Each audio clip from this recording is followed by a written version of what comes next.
As a minister in the government, we are unfortunately faced with all these problems. We had a 30-year war with the Tamils. Now we are having these unfortunate incidents with the Muslim community.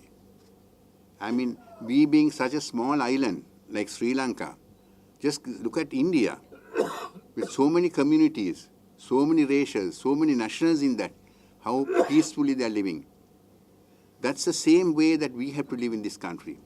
We are a small country, we are a developing country. And I don't understand why these extreme elements are creating all this confusion to not to stabilize the government. Basically, this is what they are trying to do.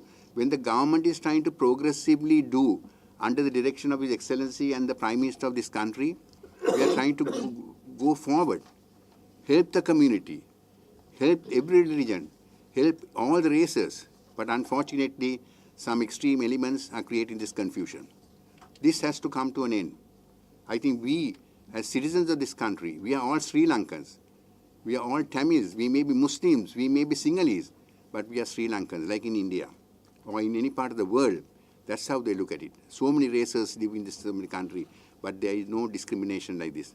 So therefore, we earnestly request the politicians also, the extreme elements also, to please stop this once and for all and allow this country to develop under the directions of the Prime Minister as well as His Excellency the President.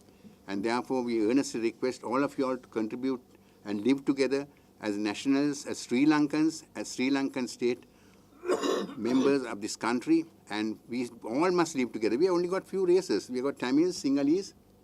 Sinhalese is the majority. Then comes the Tamil, then the Muslims. And you get the Burghers. So why can't only 4 races of this country live together? I don't understand this. When there are so many communities, so many races, so many languages in India, how well they are living together. So therefore, leaving that aside, sorry for the delay in this payment. We did our best, but with all the paperwork that we have done, there has been many observations given by the Treasury, and therefore we had to comply with these requests.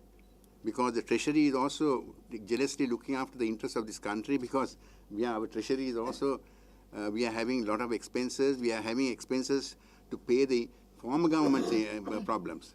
Their interest has to be paid.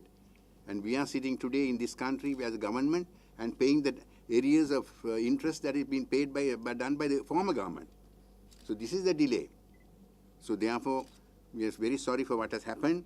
Privilege of giving these injuries people, 12 injured people, 500,000 rupees each. And death, there are 3 deaths at 2 million rupees per head. Earlier, as Honorable State Minister said, we had only paid a small paltry sum of 200,000 and 100,000. And I took it up and said that this is not sufficient. How can a person today live with 200,000 damages or with 100,000 damages?